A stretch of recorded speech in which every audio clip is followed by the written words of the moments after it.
Salam alaikum, brothers and sisters. Peace be unto you. We're back to talk about Black separation, the Black Nationalist Separation Summit.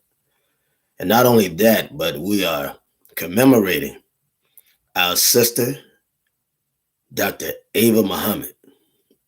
We're commemorating our sister, Dr. Ava Muhammad, when we say Black Separation Summit, Black Nationalist Separation from these white people, separate or die. This was the sister's message.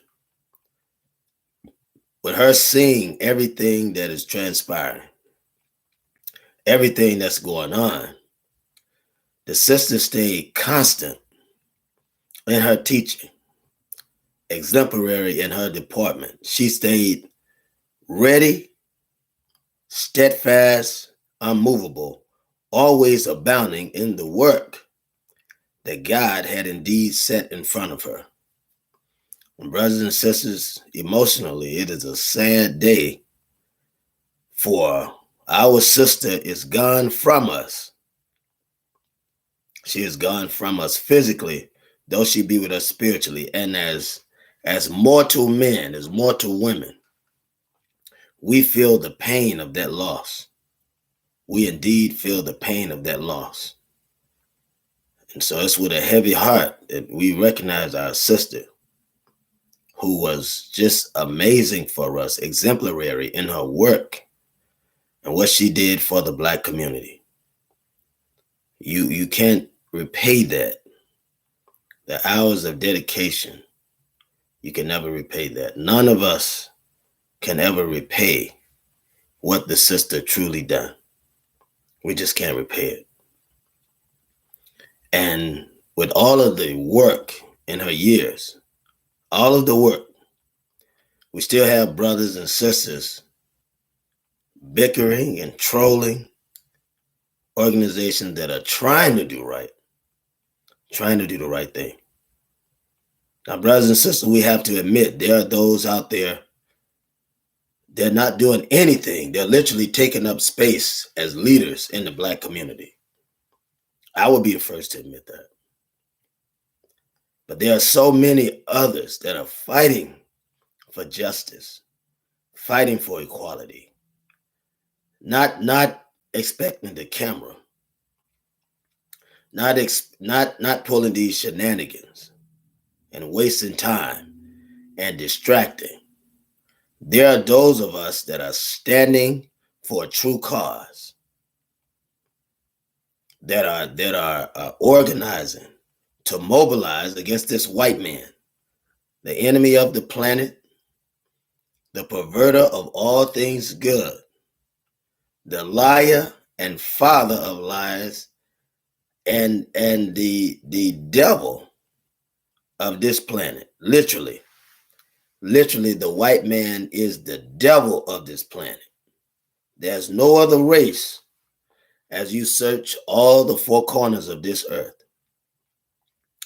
There's no other race that had did more killing, more lying, more historical reverse, and more perverse than the white man on this planet. He stands in a category alone in evil. He stands in a category all on his own. And the contemplation of evil that the white man can start is amazingly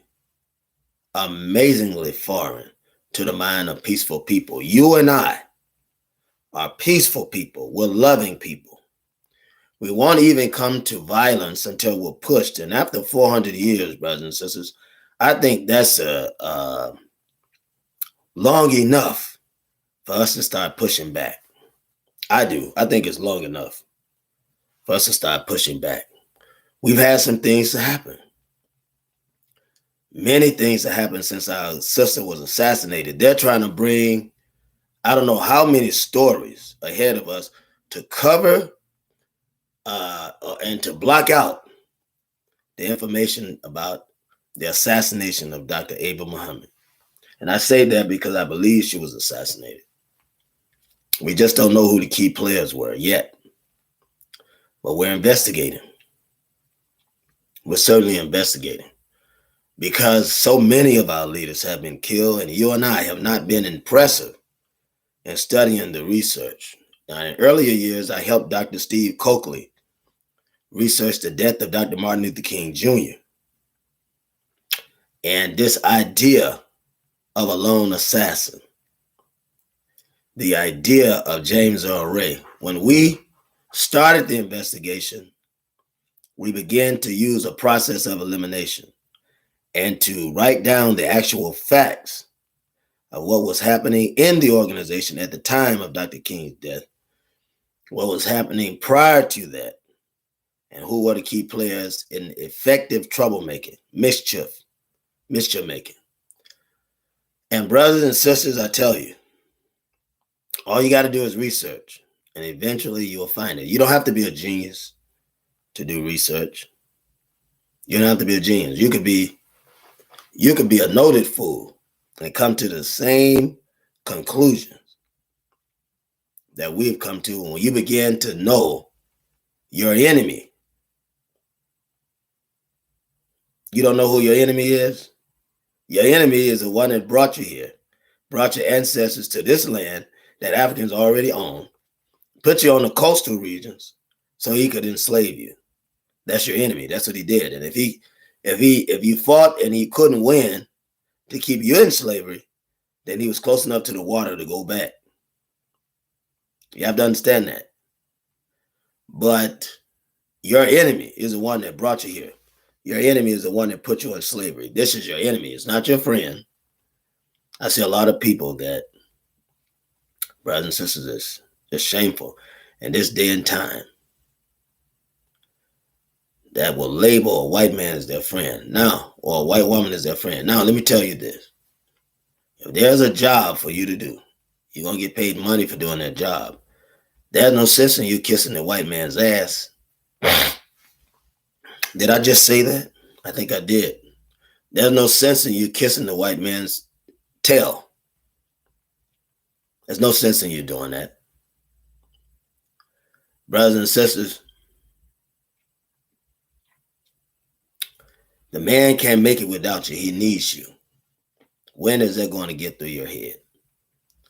That the white man needs you. Now, because he needs you, you have to use this.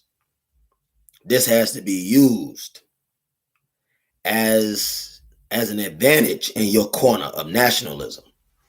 See, because that's what the fight is all about. The fight is about nationalism. We're going to take our time on this. We're going to take our time because nationalism is important, and Black nationalism is important to Black people. See, you say nationalism, every other race understands it. Every race understands that. And you say Black nationalism, we understand it. They misunderstand it on purpose because all of them was in cahoots when it came to putting you in slavery. You just haven't accepted it yet. Why is it that you never see them asking the white man, right, what his different races are? They call him American on the application. They call the Chinese Chinese. They call the Mexican Hispaniola, right? Isn't that right? They call the Irish Irish, the Spanish, right? Isn't that right? But when it comes to us, they ask, are you Black? Are you two races? If so, what are they? Isn't that right? If you Black, are you from Africa? Are you from Northeast Asia? Which one are you? They go into depth, which is a further insult, but nonetheless, they go into depth, exploit you to find out who you are.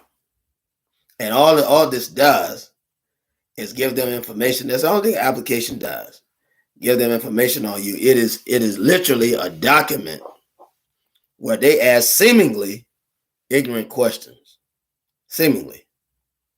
And I tell you this because I already know. And I want you to know it. It's the reason I'm telling you that the white man, when he asked the Asian for their information, they give it to him. It don't matter if they have a criminal history or not. He's going to hire them because he sees them as a type of equivalent, right? Somebody that he can use to give a job opposed to giving you a job. You shouldn't be asking them for a job anyway, but since you do, I thought we'd talk about this. You should be making your own job. That's what you should be doing, making your own job. But in the light of those that believe in integration, because I'm sure we have black nationalists on here, but we also have integrationists on here, right? And the integrationists believe in integration.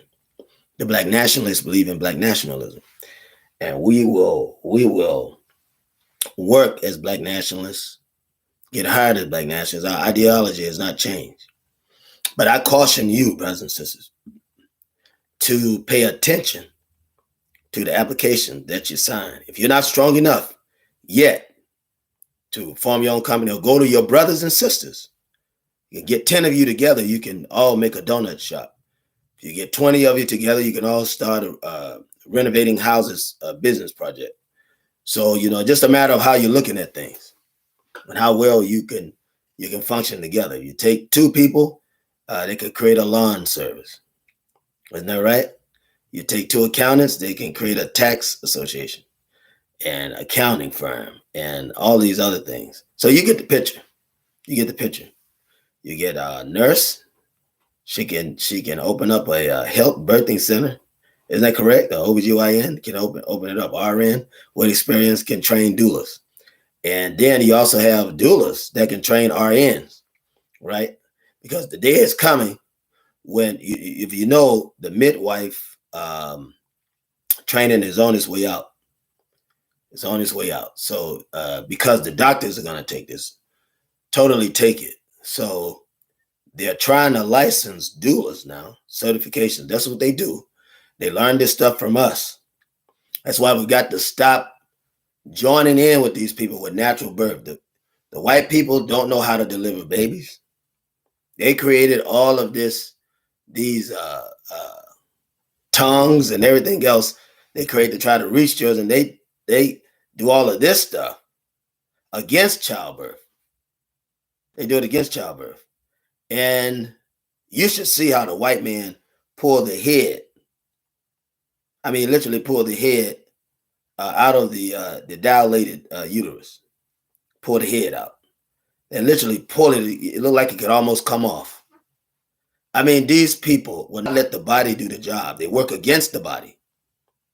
See, and we're talking nationalism because this is separation. You've got to separate yourself from all the power of the enemy. I say all the power. His power is his economy. Your power is your economy. You can create, how we got tiny houses? You can create a tiny house community. You can create a tiny church. You can create, Allah God, right? You can say Jesus, you can say Yeshua, whatever you want. But God has made a way and an escape for us. All we have to do is be inventive and creative to make it happen. You can get a tiny temple, a tiny church, what have you, a tiny birthing center, a tiny clinic, right? You can build tiny towns, tiny communities. Yes, you can. Yeah, you can do it. And you can have tiny car lots, right? It's a start, brothers and sisters. Isn't that the key? The key is that it's a start. We have to be willing to start somewhere. Excuse me, brothers and sisters. We have to be willing to start somewhere. We have to be willing to start somewhere. And now is the time. Now, many of you are worried. Excuse me, brothers and sisters.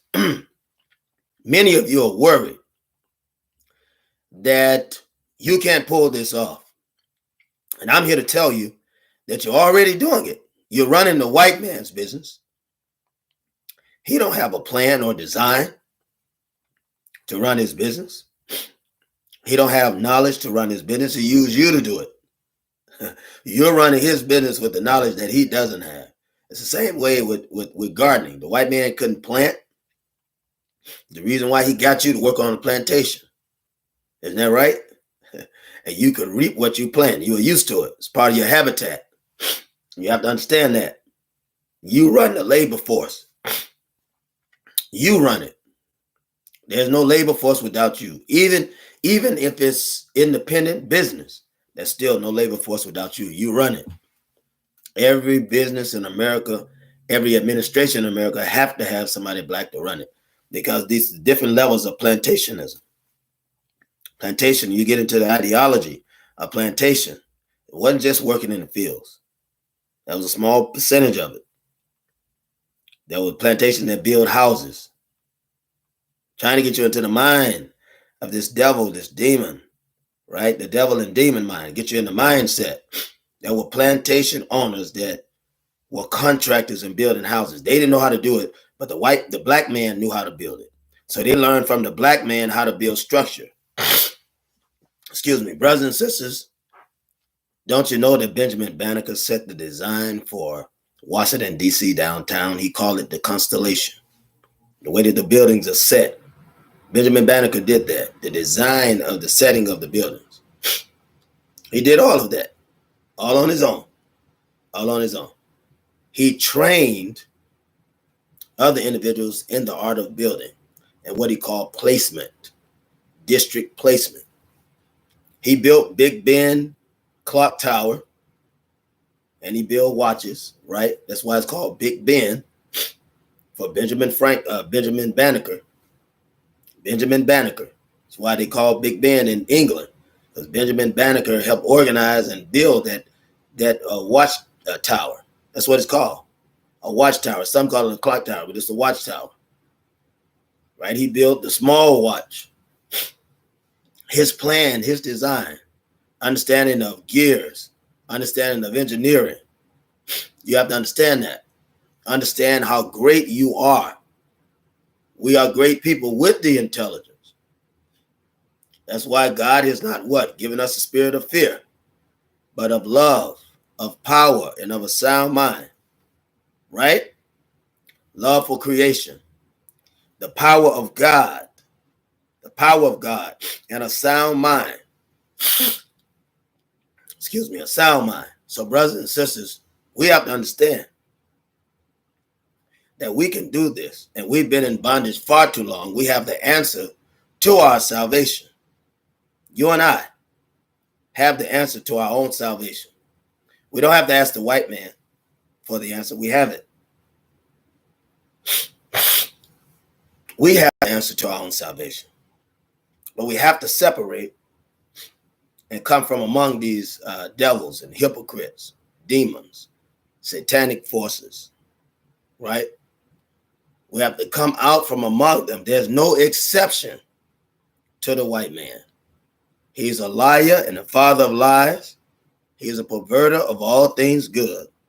He's the author of confusion. And he appears as an angel of light, when the entire time he's nothing but a low-down, dirty, demonic, demon, satanic snake in the grass. That's the white man. That's what he is. That race of people, when I say man, I mean men and women and children too. Yeah, children too. Children too. By the time they raise them, 12 years of age, they're raising them to kill you.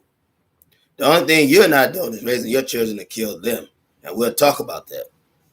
We'll talk about that, because the white man has the taste of blood, and he's an expert confusion maker, expert mischief maker. I'm sure you would agree that he's an expert at it. As long as he's been doing it, he's an expert. And you have to understand that. You have to understand it. I understand it. I understand that. And that's the thing I work to put out to you, so you can understand it. Because I tell you, and I say it all the time, if you don't understand it, you're finished. In other words, you keep playing with this white man and you around him and hanging out with him and sleeping in his bed and sitting in his living room and going with him in his kitchen, Same with the white woman. And I say white man, I mean the he devil and the she devil. And the more you keep doing this, you're playing with your life. They don't understand how evil they really are. They have no idea. They're the babies of creation, but they were created to torture us. We can talk about Yaqub. We can talk about it. But it's important that you know that they were created as your enemy, not from us, but from evil scientists that desire to take over the world and to create a truly conservative and ineffective and recessive genetic hybrid that would help him in that fate. Is that right, brothers and sisters? See, so there's a lot to the story as to why you will never get along with this white man. You can't do it. You won't get along with him. And now, I hear brothers and sisters say, well, that the whole thing about Yaqub, man, is far out. I mean, what could be farther out than a white Jesus? You waiting on a white Jesus to come out of the sky, riding on a horse. I can only imagine a winged horse, right? Pegasus. I mean, that's the only thing that comes to mind, because you can't ride a literal white horse out of the sky. I don't believe that. Excuse me, brothers and sisters, but riding this horse with 1,000, 10,000 of his saints, and coming out of the sky to fight the war and to deliver you. Only the white man can give you that kind of story, because in the story you got characters. Jesus is a Greek term for anointed minister, or this minister that was a master to him, a master of healing, sorcery, and tricks. Right. This is the term Jesus. He had another one. The white man always had a figure that he used to blind you. The other story he told, when he told Jesus, he told another story about a guy named Perseus. Perseus was supposed to be the Gorgon slayer, right? Who cut off the head of Medusa. Isn't that right? Whose look turned to stone. The actual story of Medusa was an African queen who was more beautiful than anything the white man had ever seen in his life. I mean, beautiful. It was really symbolism too. When they saw this beautiful African queen, they used her to sum up the beauty of African women.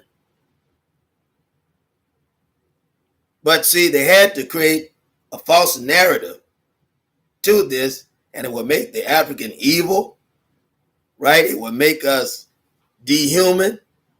It would dehumanize us, right? It would make us inferior. Isn't that right? There's a long line of stories to justify them putting us into slavery. They came out with the story of Medusa, believe it or not, 300,000 years ago, because they were still crawling around on all fours. As a creation, they had not learned to walk upright. The Africans could walk upright, but they could not walk upright because they were hybrids mixed with certain animals, some dogs, some pigs. In some cases, they created centaurs by sleeping with cows, trying to send in that genetic pool and begin to experiment with horses and all of that. This is a story how Greek mythology involves centaurs, right?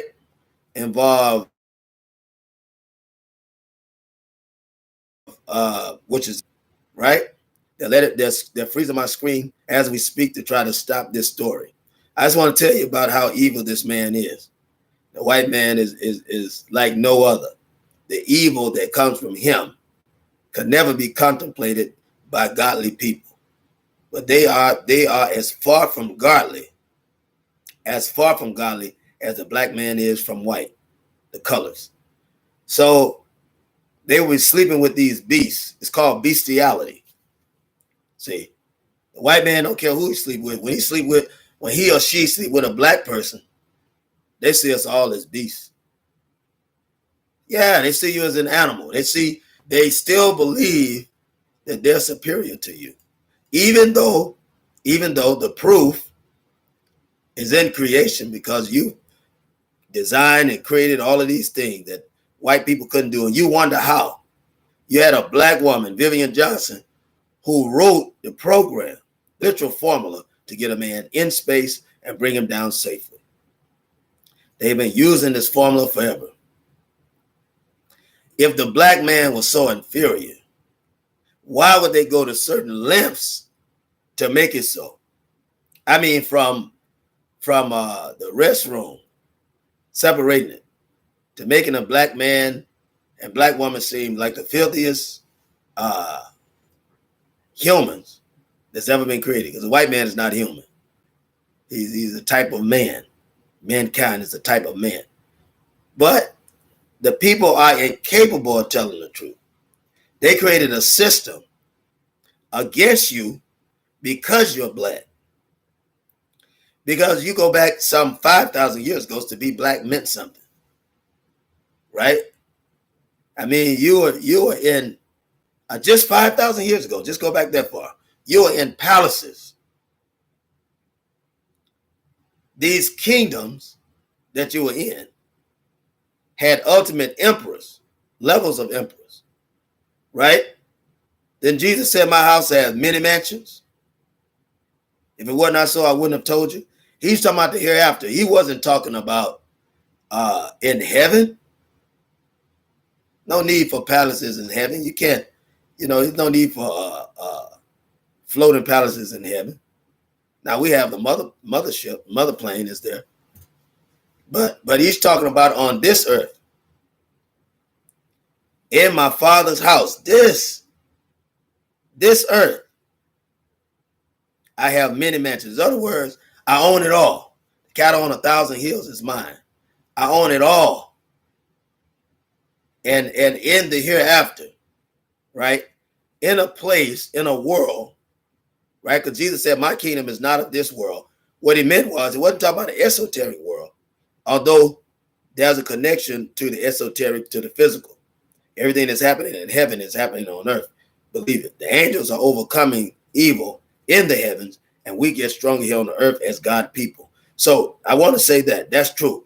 But Jesus, when he said, my kingdom is not of this world, he was talking about being a part of the white man's system. He is repudiating the white man's system. He's repudiating the system of Rome, repudiating the system of Greek, repudiating the Israeli system back then.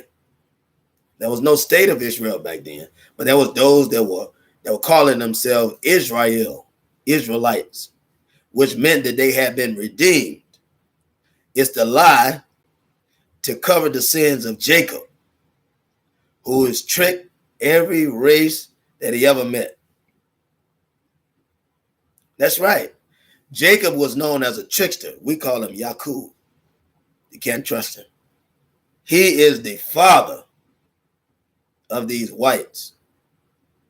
And Adam is the great, and so many great grandfather. He's the first white man, right? Adam, not a tomb, because a tomb is the race of black people who come from the Anunnaki in the antediluvian period, which is the pre-flood. In other words, in paradise. That's before the white man. But once all of this is washed, then you have this new creature being born, created on the 6th day. That's Adam. That's Adam. And who had rules, right, for the garden, could live in peace, could literally live in peace. But he didn't live in peace, because from the time that he got there, time that he was up in creation, even while he was numbering and naming, he was against God. Against God in the sense that he would experiment with free will. Experiment with it. Everything is expedient, but it isn't lawful. And God, who is God? The first people that were ever made. The aboriginal man was the God of that garden when the white Adam sinned, when he began to experiment with free will. They had to cast him out because he just wouldn't act right. You got some people that just ain't gonna act right. The white man is like that. He ain't gonna act right. I don't care what you do. I don't care what you do. He won't act right.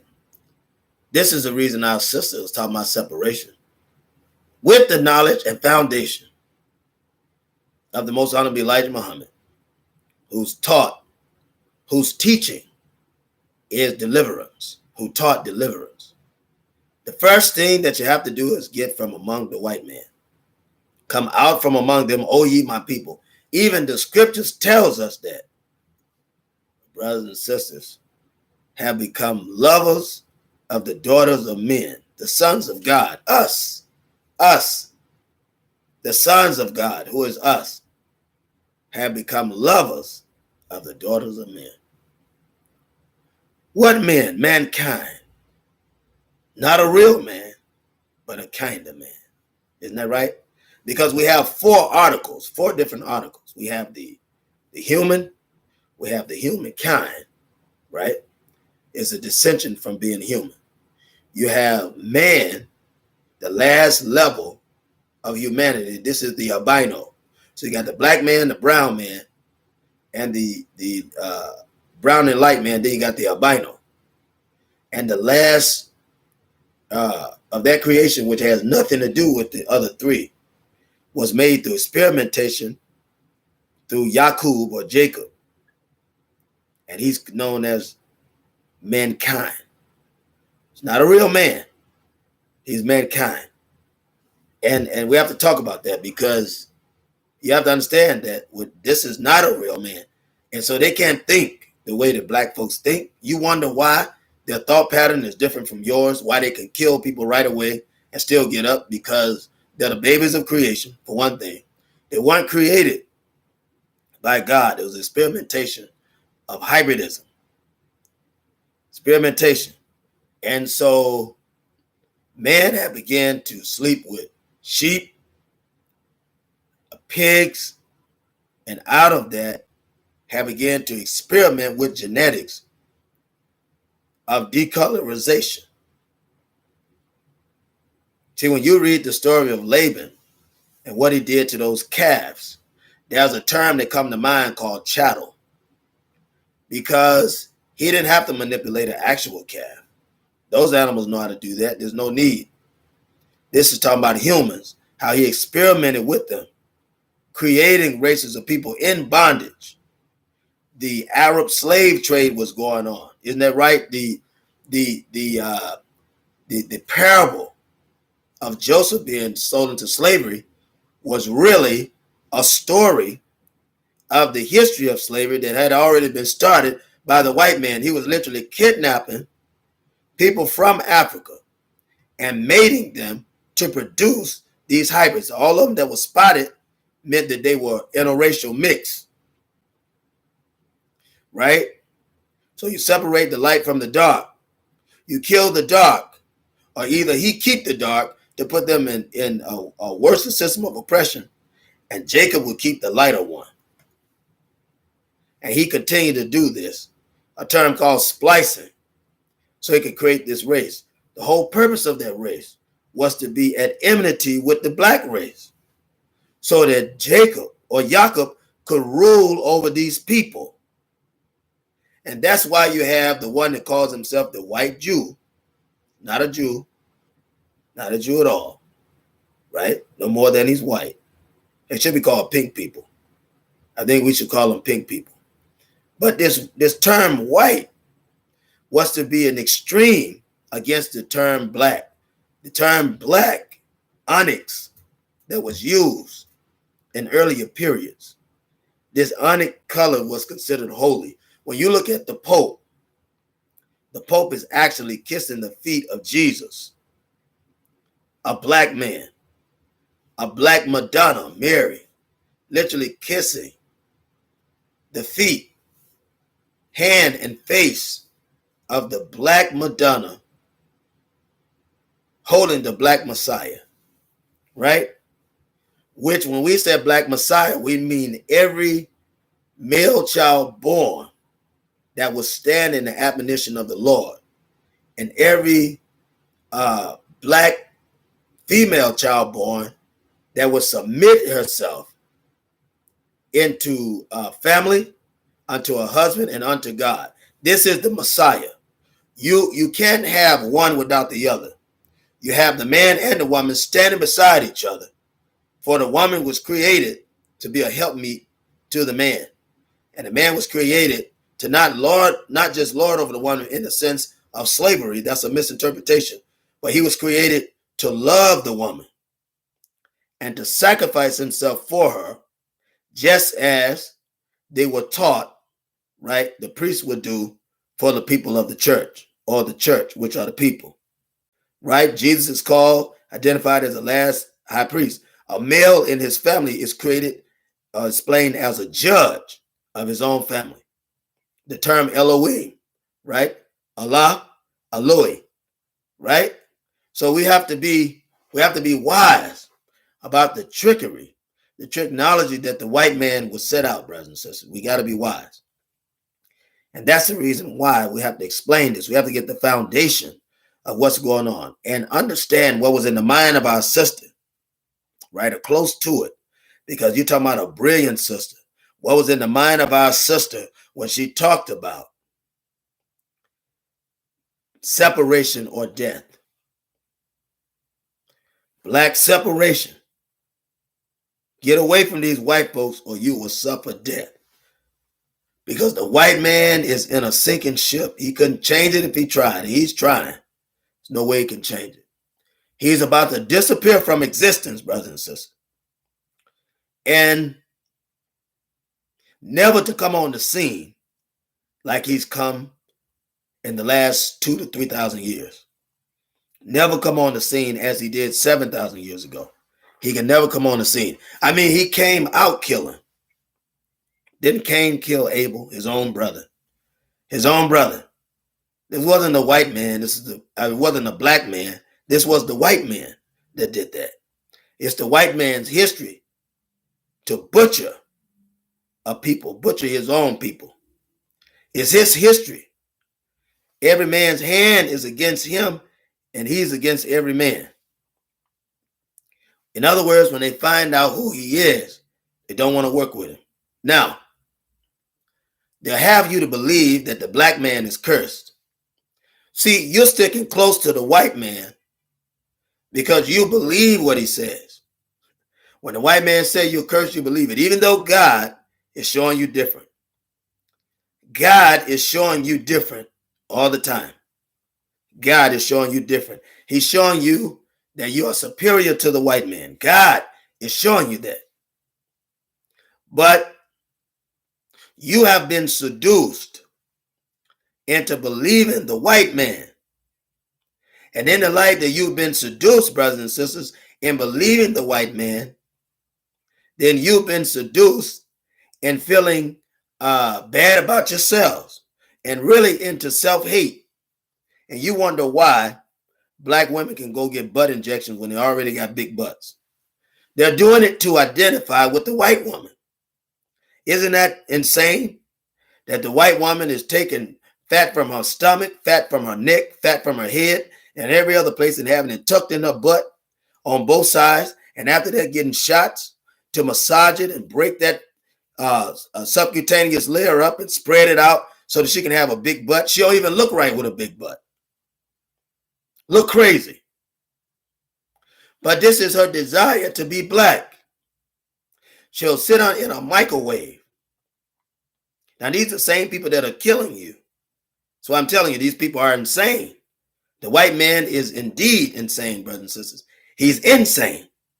The same people that's killing you are the same people that's lying in these human microwaves, that's what I call them, tanning beds, and trying to get black like you, laying out in the sun, putting oil on their body, olive oil, and all of this other tanning oil, laying out in the sun, trying to get black like you, trying to look like you, getting chest injections, right?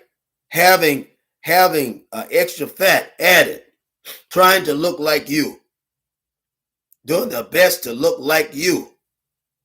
So brothers and sisters, you have to understand, and I'm sure you can appreciate why you have to get away from these people. Because after they have brought war upon you unjustly, after they have literally feasted on your flesh, literally eating you and dragging you back to the caves and eating you, so much so that they came up with the philosophy of Dracula. I mean, a whole race of Jeffrey Dahmers that were eating on your flesh.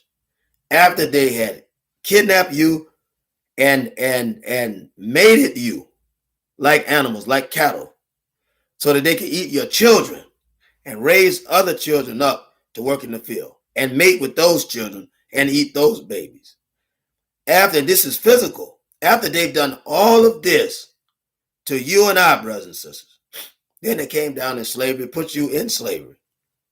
Once they learned from your civilization, from you training and teaching them, none of the prophets, none of the teachers nor leaders could civilize these people. They came down, put you in bondage, right? Had you to farm so that they can live in their own lands. And they came into your land that was more fruitful, right? And multiplied, right? To be able to have you to take care of them again. Put you in chains. Took certain nations and killed everybody that was 13 and above, and everybody 12 and below, the 12-year-old and the 9-year-old, they mated them to create a race, bring them over to America, didn't tell them anything about their history. That's not what the enemy does. You knew nothing about your history and your past in this area. It brought you to an area where there were already other blacks, true native black Americans, true native black Americans, right? And they made it with those people and seduced the generation that they made it with after 25 years to put other blacks in bondage that they could subdue through war. This is the perversion of the white man, right? And this was during the time that Columbus came, because Columbus was the first dispensation to mate with the native African Americans here, the Na people, and create a red man that they were influenced to put the black Indian and the black man here in bondage. And you saw Indians taking other Indians and making them slaves, seeing the children of integration, because that's what it was. That's what it was, sexual integration, sexual intercourse. Take those children and have them to put the original people in slavery. And this is what starts the Indian War, the Native American War. The Cherokee has the blood of the white man in them, which they began to own slaves. You can check this in history. This is why I tell you the black man has no friends. I don't stand alone in this, brothers and sisters. Excuse me. I don't stand alone in this, but there are other teachers, other scientists, other philosophers that said the same thing. I've ran upon it in research when I was writing a paper. And the black man has no friends. Every level of people have put the black man in slavery, have put the black man in bondage, have supported, excuse me, the white man in this philosophy of slavery, in this philosophy of inferiority and superiority, and have obliged him in this philosophy. So in other words, instead of them helping you out of slavery, they helped him to keep you in slavery. I tell you, the brown man is not your friend if you're black. The yellow man is not your friend if you're black. The red man is not your friend. And certainly the white man is not your friend. I'm just letting you know, brothers and sisters. All of these are kindred to those that other hybrids that are not black. As black brothers and sisters, we have a connection with nature and God that won't allow us to harm an individual unless we absolutely have to. Other than that, it won't allow us to harm an individual. And you have to understand that. You have to be cognizant of that. You have to appreciate it and stop welcoming everyone into your fold. This is war. It's a game of chess that was created by the Africans. And every move you make has a penalty. Every move you make has a penalty. By accepting this white man in his present position and trying to continue with him, you put yourself in jeopardy and you put the lives of other black people in jeopardy by doing this. Our sister Ava Muhammad was for black separation. She would be for a black separation, black nationalist summit. Well, no white people would be involved. She would be for that because she believed in separation. Excuse me. And the most honorable Elijah Muhammad taught separation. Excuse me, brothers and sisters.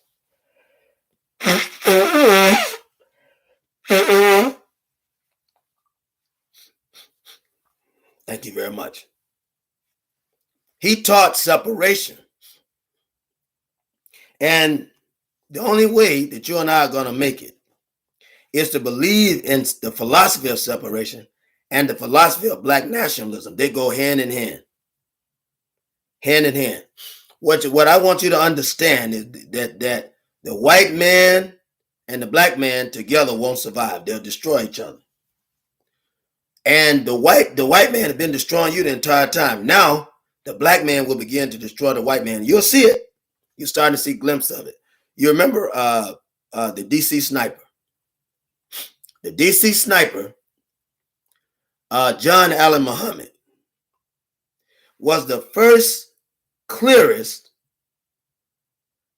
mark assassination of an administration. In other words, everyone that was against him and had performed evil acts and deeds against him legally and socially, he sought to kill them. He sought to disturb the flow of power, disturb the natural flow, right, of power, economy, and transportation that America depended upon to be able to survive or to be able to exist. For instance, if you shut down a highway, it's impossible for cars to go through there. It's almost like blocking an artery. It's almost like blocking an artery. That's why states are called organisms. They move likewise. You'll be able to go on a highway, you can get from point A to point B. But if that highway is blocked or an accident happened on that highway, you can't do it. It reroutes everything. It slows everything down. It slows the pulse of everything that's moving. And for all of you that don't know, America needs things to run exactly how they run to be able to make a profit or to benefit, if it's better to say, from the things that are running, from the average, everyday system, right? The average, everyday systemic movement. Now, with that being said, if you were to interrupt that, then you put certain states of American nature, right? You put certain states, certain organisms, certain functions in trouble. And they have things in place to, how do I say this? Certain things in place to keep things functioning the way they need to function. Take the police, for instance.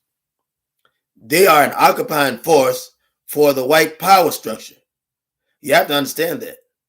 The only way for us to avoid white police is two ways. Either we kill them, that's one way, or the other way is to occupy our own areas, to have a state of our own, police that look like us, officials that look like us, territories that are controlled by people like us, so we can vote within those territories and gain the position, gain the wealth, gain the economy that will benefit us in our own places. You can do this with black separation. You can do it with black separation. You can never do it in the white man's system. He's not going to let you, but you can get commonwealth in your own system. And the white man's not wrong for not letting you get commonwealth in his system. It's you who's wrong. I mean, you're not thinking. Only a fool would want to work in an administration, only want to work jobs, or want to integrate with the same devil that's killing him. It's you. You're wrong. The white man is not wrong. And any black man in his right mind wouldn't want to work with the white man. He wouldn't want to do it. So we've got to learn better than that. Separate. Get into our own towns, our own cities. Nicodemus, Kansas is the best example of the benefits of separation. Best example that we can get. The best example. If we have black people to congregate in Nicodemus, Kansas, like Sister Dr. Ava Muhammad was talking about, separation or death. If we separate, we could build up Nicodemus, an all-black town, and keep the white man out. When he come in, reject him. We don't want anything from you. Do the same thing in the rebuilding of Tulsa, Oklahoma for black people.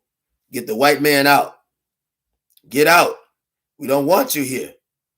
And these places be sanctioned for blacks. You need an occupying force. He has an army. You're going to need an army. That's why I'm telling you. You're going to need an army to protect your interests. The white man has an army. The police is a local army for the investors in the white community. The police is. Police is an army for the judges, the police chiefs, for the Senate, representatives, mayors, people that hold local office, hold the interests of local office. The police is the occupying force that will keep their interests intact.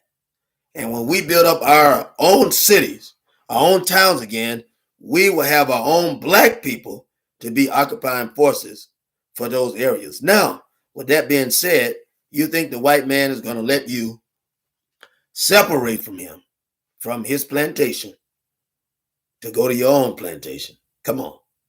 You know it. You know what I'm going to say. You think he'll let you do that? That you won't have to fight? While you're out of your mind. Simply out of your mind. You will have to fight, brothers and sisters. There's no way around it. Because a man can't leave you alone. The man can't live with you. Listen. He literally can't live with you. And he can't live without you. Without you, his system is doomed.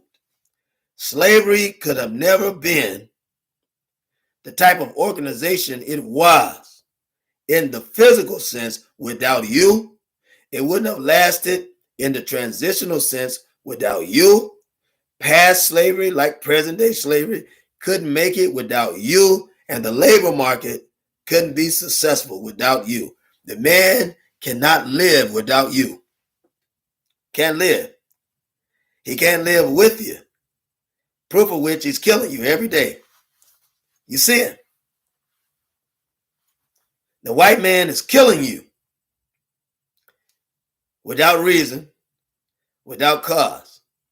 And it lets you know how evil he is on the inside and how miserable he is on the inside. He can't make it without you. He literally can't make it without you. So by separation, we have a better chance of killing that power of the enemy.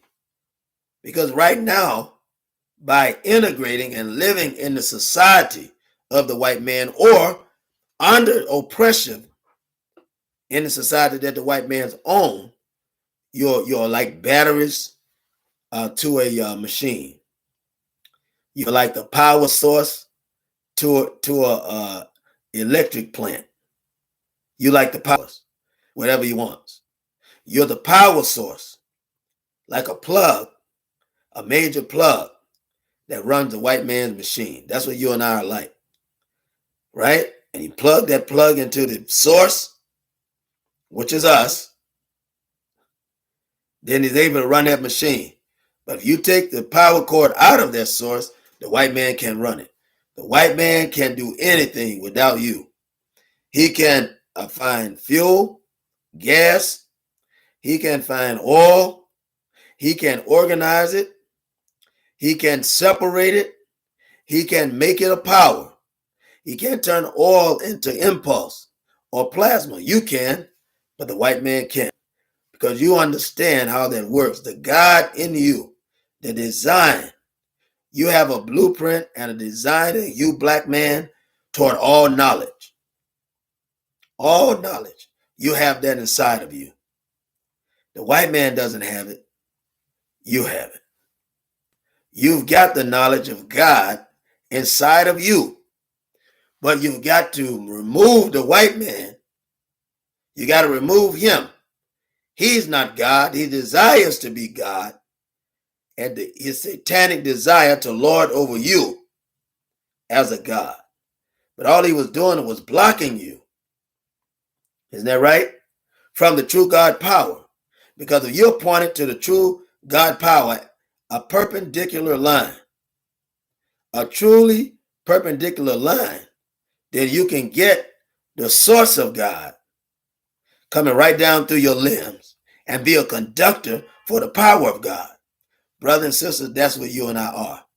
We are conductors and we are power poles or power, that's the best thing, power poles, power instruments, conductors for the power of God that comes in between us. This is why we're loving people toward creation, loving toward mankind. We're slow to anger, slow to respond in our natural self, right?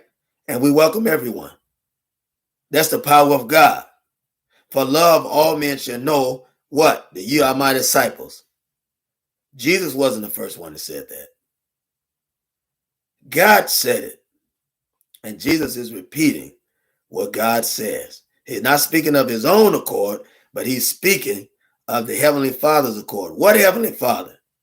The first man that said, let us go and make man in our own image, in our own likeness. Jesus came from that God to appear before us and to lead us back into the knowledge of ourselves. And that's why he said, I came to my own and they received me not. What did Jesus say? There's nothing new under the sun, brothers and sisters. What did Jesus say? Jesus said, he said, I and my Father are one in that I do the will of my Father. What did he tell the ones that called themselves Jews?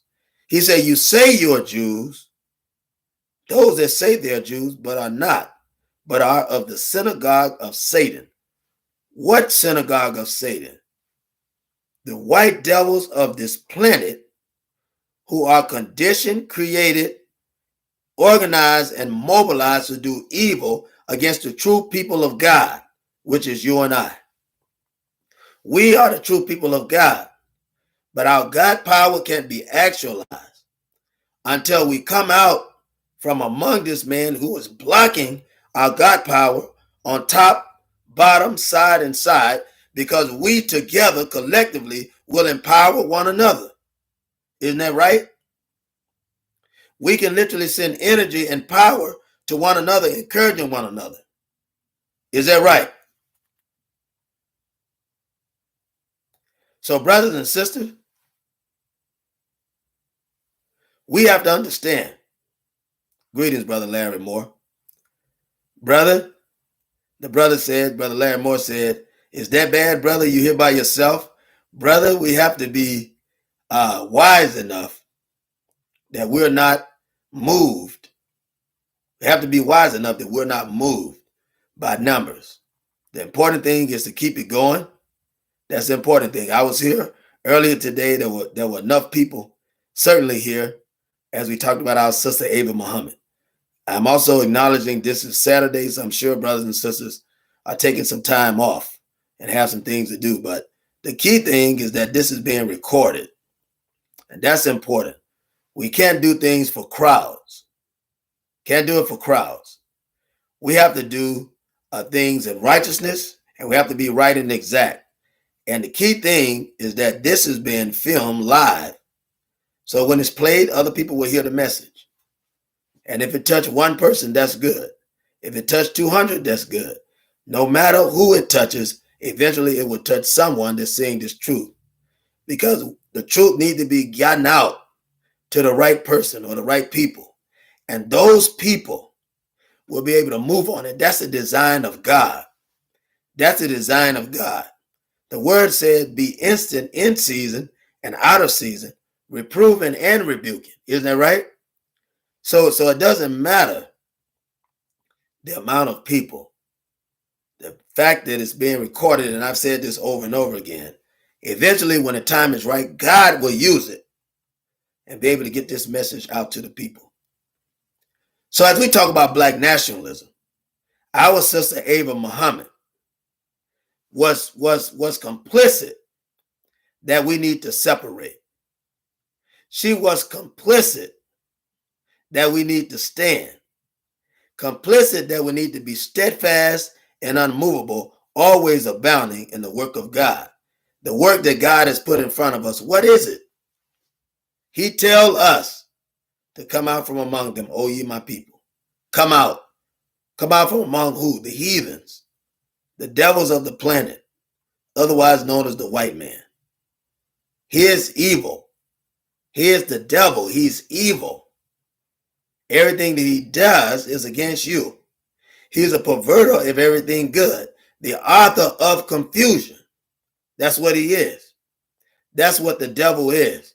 But you and I, brothers and sisters, have to conduct the power of God within our bodies, within our hearts, within our minds, separate from these evildoers so that we can build up our own nation, build up our own states, our own countries right here on this continent.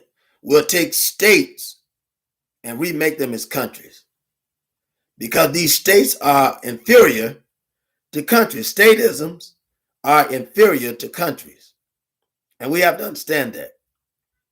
We have to understand that we've got to rebuild with the power of God these countries that will glorify God. These countries that will teach civilization, right?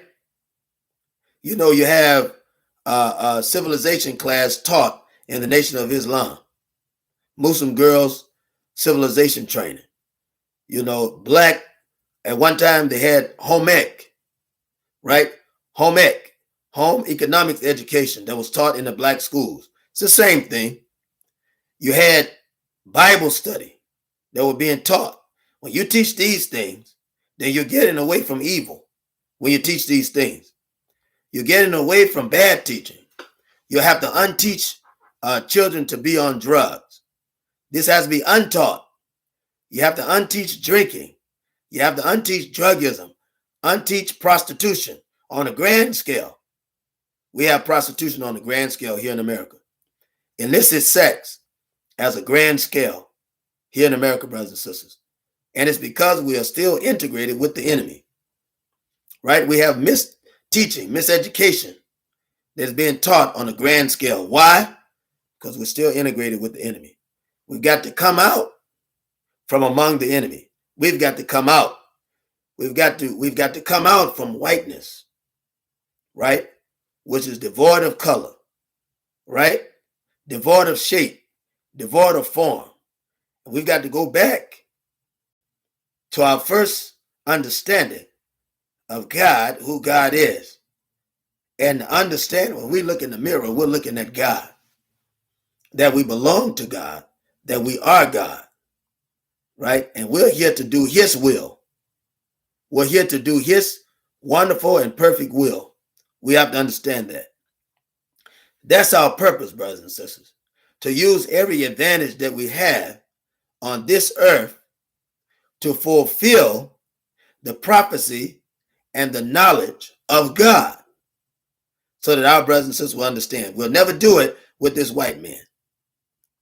But when we get away from this white man with the knowledge that we have to reestablish certain states, there's enough of us today to take over the state of Georgia, Florida, Mississippi, Detroit, Michigan, Philadelphia, Washington, D.C. There's enough of us to take these states over. We have to start from somewhere. An all-black district there, right? An all-black district there. But while we have that all-black district in that area, we've got to create black districts in the suburbs of those areas. We have to create black districts there. One day we need to have a black district in Arizona where enough blacks to go in an area of Arizona where there's nothing but blacks and create a district there and create make life in that desert. Isn't that right? Make an oasis in that desert. We have the technology to do that. We literally have the technology to do it. And we should go and do that.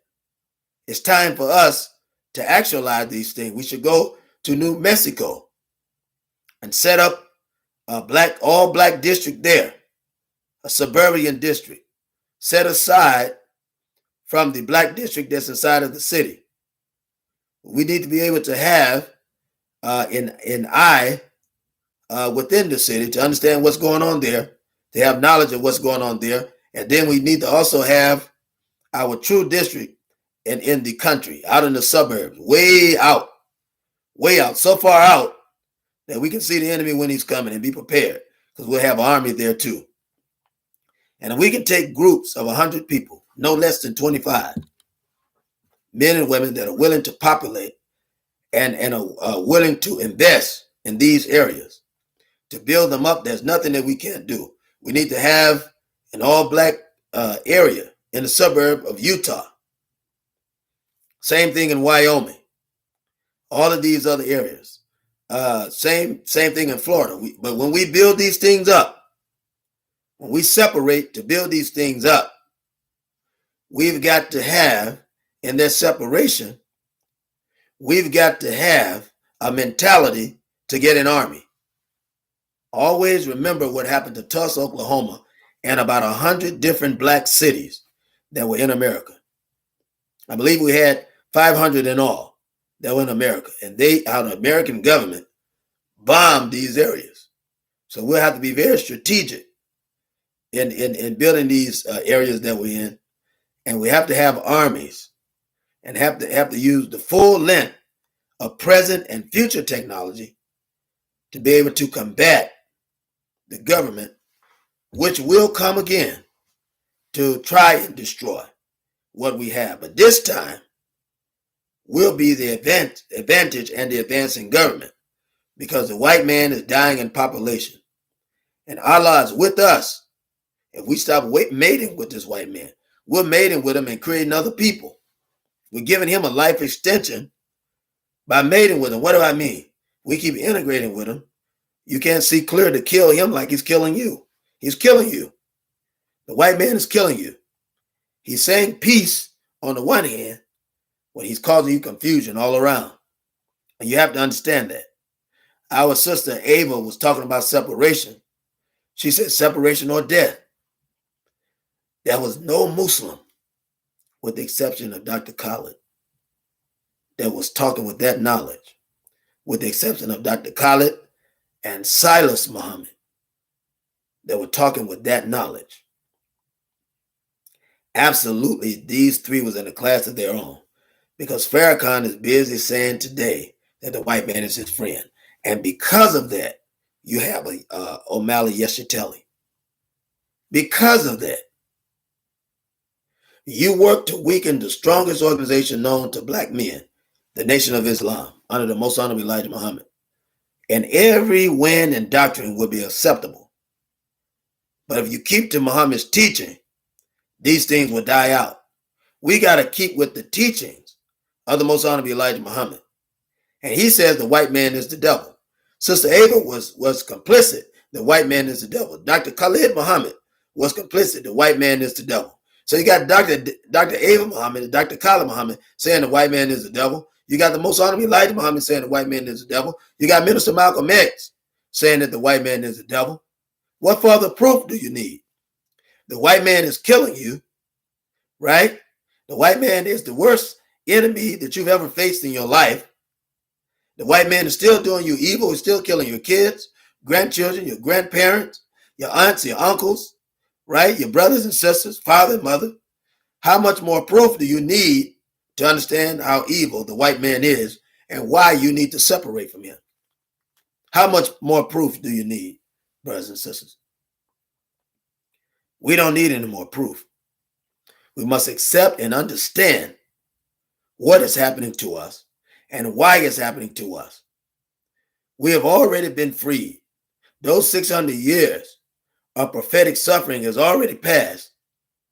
And here we are now, embarking upon the 700th year, which is 7 is symbolic to power, right? And majesty. Isn't that right? It's a number for God. And here you are still walking around in this desert of integration, in this desert of democracy, in this mockery of life, right? This mockery of life called America. In a 3-day journey, we could be in the promised land. In other words, based on our own actions, we are keeping ourselves in bondage by still continuing our life with this white man, still integrating with this white man. Here you are. The man put you in bondage, showed you what he thought of you. He was killing you, cooking you, imprisoning you in his own land so that you could cultivate in barren land to eat. You performing miracles so he could eat. This man has done everything against you known to man. And you came out of slavery, not because the white man helped you, but you fought the white man, and many of your ancestors killed him so that they could become free. Harriet Tubman killed them so that they could become free. You see, you understand? And so, brothers and sisters, if we will stand up, and come together, then that power that we once yielded to the white man, we will be able to exercise it ourselves. The white man is losing in population. He's losing power. He's losing the economy. He's already lost the dollar. He is on the losing end. His time is up. His era is finished. Brother Larry Moore has another question. He says, so your plan is to go to Mexico. Brother, I don't know if you're wearing a hearing aid or not, but I don't mind repeating that I said any place that the black man goes, any place that he separates to go and build up for himself is better than living with the white man in this so-called integration, which is killing us every day, week of our lives. And you can always rewind this to hear it. But anywhere we go, anywhere we decide to go, anywhere we decide to go is better than amalgamating and integrating with this white man. Whether it be Mexico, whether it be Chicago, whether it be Mississippi, an area that we own, an area that we are in control of, wherever it may be. We need to have an area in the cities that we're in control of and an area in the suburbs that we are in control of, that we can control ourselves, not under the power of the white man, but something we can control ourselves. And we have to get into the mindset, brothers and sisters, of believing that we can do this. You know, we have a slave mind still today. We don't have the chains on us, no chains, but we're still in the slave mindset. We don't even believe that we can do it. We don't even believe that we can do it. And that's what the white man does to you. That's what the white man does to you. And instead of understanding what's going on, instead of taking your time to see what's going on, a lot of our intelligence have been suppressed because we rely on the white man. We're taught to rely on his system. We're taught to rely on what he has to say. We're taught to rely on what he offers us. He says the water is bad, right? He sells us his water. Now, he told you the water is bad, but he'll take the bad water and purify it and sell it to you. There are those of us that would drink that bad water to get sick, get cancer, and we die. Anything the man tells us is for his advantage. He tells us We have food in the supermarket. Now, he won't talk to you about GMO because that's what he produces. He's not going to talk against it because then you ain't going to buy it. But he sells your GMO in the grocery stores. Instead of you, and this is how plain it is, instead of you separating yourself from that kind of thinking, that philosophy, and planting your own food, you can plant your food now in pots, put it on your back porch. The technology that you created, you did this, the white man didn't. You created this technology where you can fertilize soil, put it in pots, and literally grow food on your back porch, literally. Or make topsoil and grow food in your backyard and not even have to plow up the yard. You can just build a big box, put earth in that box, and literally raise a garden right there to survive. You can literally do it. You're so advanced in knowledge that you could take tomatoes, put it in water, pure water, and nothing else. Tomato plant, put it in pure water, and it will literally yield tomatoes. That's a fact. You're that brilliant. You're that brilliant where you can do this. But you'll never know it. You'll never know it. You'll never perform it if you keep listening to this white man. And you and I both know that the white man is going to give you knowledge that's going to keep you inferior. He's going to always give you knowledge to keep you inferior. He'll never give you knowledge to keep you superior. You're already superior. And he can't make you inferior unless you listen to him. It's the only way that he can do it. So brothers and sisters, you and I have a challenge. You and I have a challenge. Our challenge today is to stand for righteousness and to encourage one another to come out from among these devils. Come out from among the coons that support these devils and separate ourselves. And those of us that are going to get on God's side should get on God's side. And those that are going to follow the enemy, let them go on and follow the enemy. Because in the end, God will separate the wheat from the tare in the end. And God will do that. In other words, the Spirit of God will separate it. In other words, it will be plainer to us that those that are learning from the knowledge and those that are seeking can be found by us and brought over into the fold. But you'll never do it. You'll never teach truth, and you'll never get salvation by putting the white man in your camp. Omar Yeshiteli is an agent of the white man and will work against us in black nationalism. Omar Yeshiteli, I'll put his name down here, is the white man's agent. And you know, it's amazing. It's amazing that when Sister Ava is being assassinated, poisoned, I believe, we're still researching it, that they go into this litany about Omele Yeshiteli, who is an agent of the white man. How do we know that? Because he got white people in his camp. They come up speaking. He say some words, then he bring these crackers, devils up speaking, that know more about your liberation than we know. Who wants to sit and listen to a bunch of devils, right? Patting up, watching them pat a 80-year-old boy on his head. We don't want to see that. We don't want to see that. And we know that we have nothing to do with the Russians, right? So they played their own hand in letting us know that Omele Yeshiteli is an agent of the government.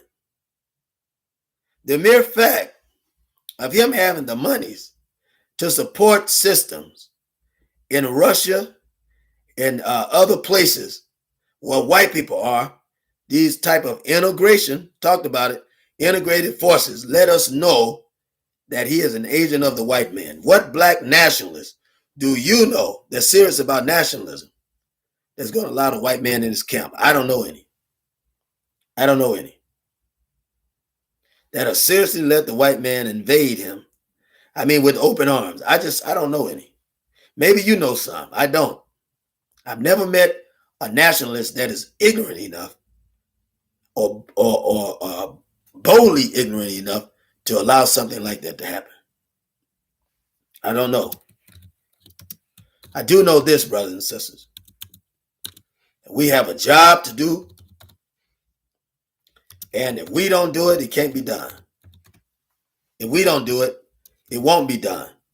You wait for the white man to talk about he's going to free you, you'll be waiting a long time. You deal with these black people like O'Malley-Yeshiteli, who was an agent of the white man, you'll be waiting a long time. There's no way that a house divided against itself can stand. And if the devil, you got the devil from within and the devil without, you'll never get justice. You won't get it. The only way for us to get justice is to walk away from this white man. And if you make that up in your mind, both halves of your brain, to get full knowledge, then you understand that there's nothing that the white man does to your benefit. While he be a fool, he will be a fool. He will literally be a fool to do something for your benefit. He will be a fool. And so, brother, sister, we have to be wise. We have to be steadfast. We have to be unmovable in our faith of black nationalism. And we've got to stand like no other and stand in these last and evil days. Why do I say last and evil days? Last and evil days, brothers and sisters, because the white man's time is up. And we've already seen the story in the book of Isaiah and Revelation of how there was a certain number.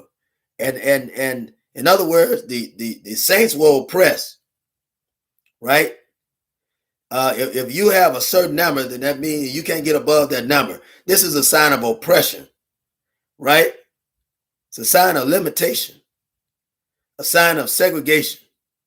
But when you get to the place where you saw a number that couldn't be numbered, this is you coming in the power of your faith.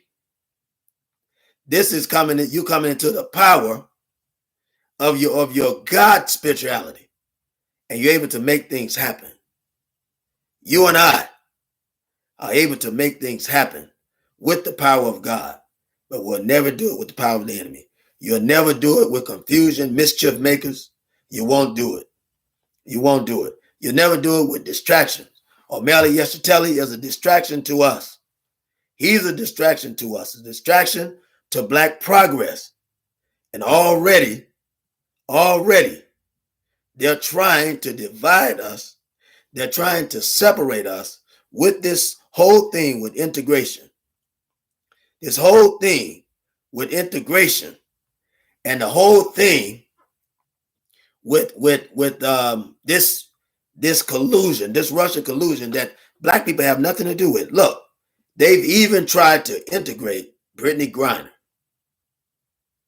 They integrated her in this situation, right? They knew what they were doing. This whole thing is a game created by the white man and also led by the LGBT movement, which Brittany Griner and her wife is a part of.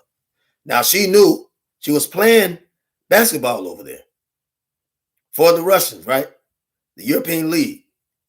I mean, Russia was kind enough to give her a job, right? These are her friends. These are white friends, right? She believed in integration, so this is a white friend. She elected to go over there and play basketball. Well, she broke the law as a citizen of that country, and she had to pay for it. Don't let them get you mixed up, right? Cannabis is a drug. Cannabis oil is a drug. Russia has no tolerance for it. So she broke the white man's law, right? She broke the white man's law. So if she broke the white man's law, then she's bound by the law of the white man, right? And ignorance of that law excuses no man, black or white. Isn't that right? And we're in a war. Russia is angry, right, with America. And she's a fool to stand up as an American if she does. But she have a better chance being black and said she's been disenfranchised by America. And besides, she has, because no American organization would hire her to play her sport. So she's over there. And you have to think about that. They have African League basketball. I said they have African League basketball. She could have played basketball for African League. They would have gladly accepted her. But that's this whole integration thing. That's what I'm telling you about this integration. It's not good for us on any level.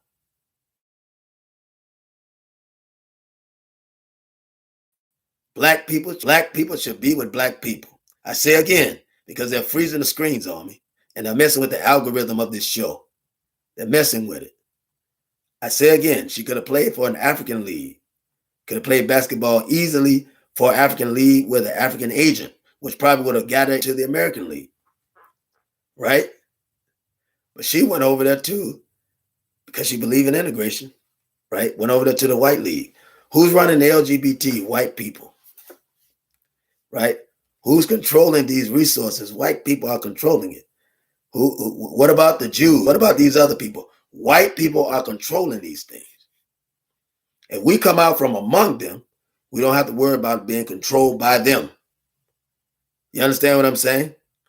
My desire and my prayer is that some basketball player like Kobe was on the way to organize a black women's league of basketball and a black men's league of basketball. So he was going to become a black owner, literally become a black owner. Not just a commission, but an industry league of black basketball players. This is another reason why they took him out. They took him out. And so it's amazing, brothers and sisters. It's just amazing to me the way things are turning out. It's amazing to me. But it's all because we haven't taken separation as serious as we should. And because we haven't taken separation as serious as we should, then our people are dying in integration. They're killing us because we're under integration. We can't even build up the armies that we need to defend our people against these occupying forces. Not fully. We can't fully build the armies that we need. We can't fully build them in this level of the fight because there are still people that believe in this integration. If you're part of the LGBT movement, you believe in integration. And you'll die under that movement. These people will kill you. They will put you in the areas to get you killed. If you believe in the interracial marriages, you believe in integration. And it will be the death of you from a white woman or a white man. Right? Because all she got to do is holler rape. It don't matter if she's married to you or not. It doesn't matter. But they will kill you. If you believe in the system of democracy, you believe in integration, and you're set up here working for a democratic organization that does more to keep you oppressed than the racist Republican counterpart. And see, both of them are the same, because you run from the jaws of a bloody-jawed wolf right into the jaws of a sly fox, and both of them are from the canine family, and they're both hungry. And they're eating and feasting on you, economically, socially, politically, physically, and otherwise. And you're letting them do it because you're carrying a banner for integration. You believe in it, and it's causing you death. This is what the sister meant, Dr. Ava Muhammad meant when she said separation or death. You believe in the judicial system in America. You believe in it. Thumbs up, right? You believe in the judicial system in America. This is a sign of death. This is a sign of death. The same hand that will give you all right be the same hand that will turn you upside down. This is what the Romans did and the Greeks. It's one of their symbols. And it's a sign of death. A sign of death, perverted. Sign of death. Used to be a sign of life in Africa. But with them, it's a sign of death. And brothers and sisters, because it's a sign of death, our brothers and sisters don't pay any attention to it. Won't see the signs. What do? What do? They go to the court system believing that they're going to get justice. This is where Al Sharpton come in. This is where Benjamin Crump comes in. Isn't that right? Believing that there's going to be a sign of justice. They believe that justice is on the way. They believe it. What ends up happening? The court system is responsible for death. The court system is responsible for these death sentence and people killing them. They say people killing themselves. You see, the police was killing people in the jails. This is what happened to Sandra Bland. This is what happened to many others. And it let us know that we can't trust the system. We have no alternative than to separate. We have no alternative than to separate. Peace and greetings, brother Albertise, sister, excuse me. Thoughts on the new DJ Khaled project? It's fine, I guess, but God did slaps. Appreciate that, brother. Appreciate that. And so, brother and sisters, our desire and our prayer. Oh, hold on. Brother Larry is saying something. He's saying, brother, all you doing is talking to brother. You do respect, so everybody just talking, ain't nobody doing nothing respectfully. Well, brother, I'm not going to deal with that. And I definitely wouldn't talk about any of my plans on this show. So with the very point that you're saying that is suspect to me, because I don't know what angle you're coming from, but if I had any plans, I wouldn't put it out on the show. I'll keep working those plans behind the scene as I've always been doing. I'm not going to put that out on here. So, brother, I'm asking you to be mature and be intelligent to know that I'm not going to put that out on the show. I'm not going to do that. And so, and not only that, but you should be working on a plan as well that's going to help us in this process of separation. Process of separation, getting away from the white man. Not functioning while we with him, but getting away from him and doing something as we get away. So you should be working on a plan.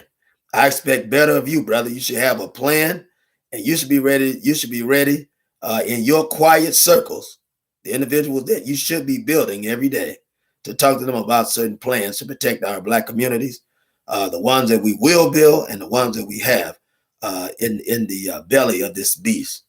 And so, brothers and sisters, I think we've said all that we can say about Black separation, the Black Nationalist Separation Summit.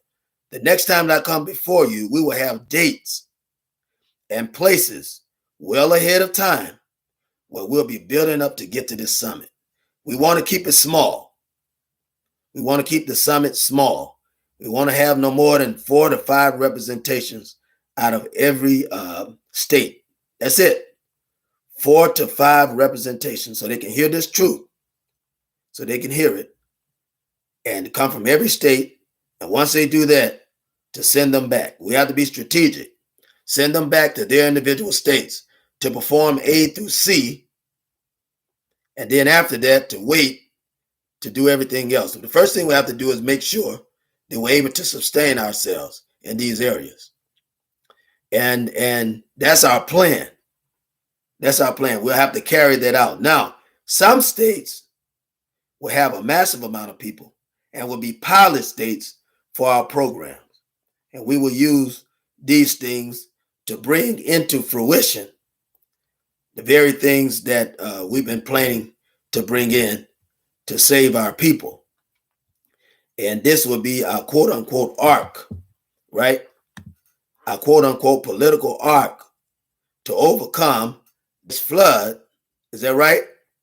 To overcome this political flood that we're dealing with. We're dealing with a political flood, right? And we have to build this ark of safety now. We have to build the ark of safety as we deal with this political flood. This flood, political flood, and economic flood, right?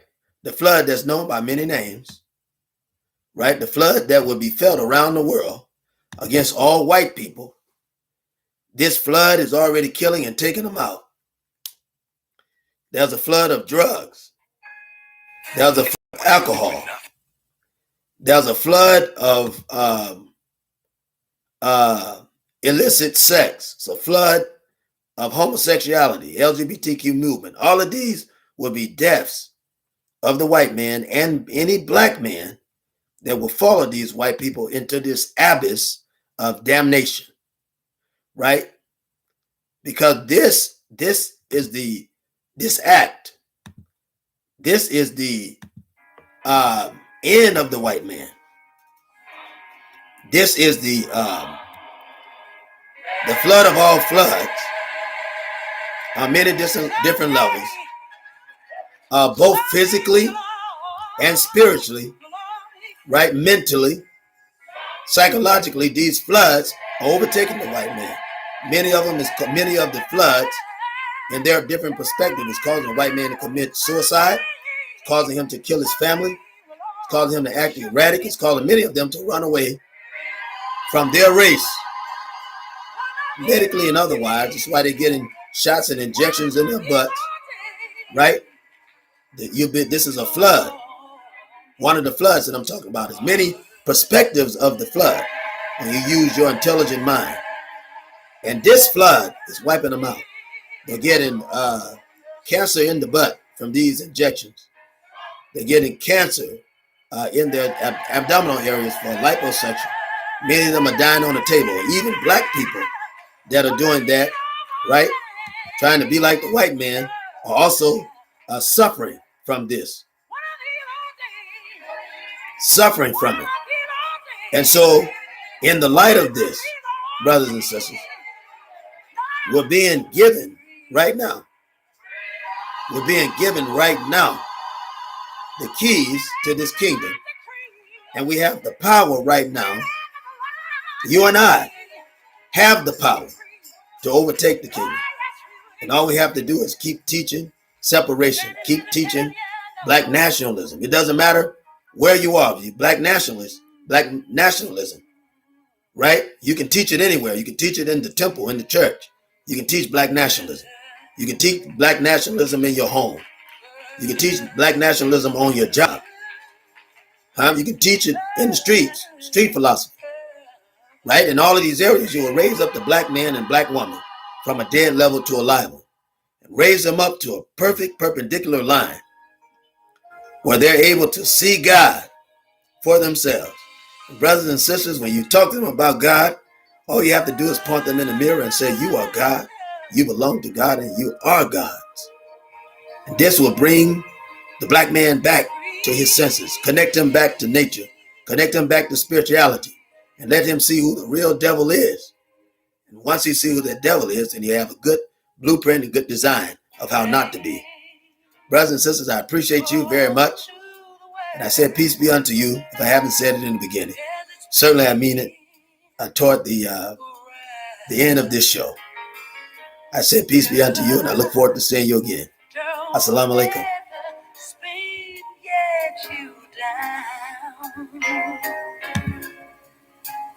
Things are moving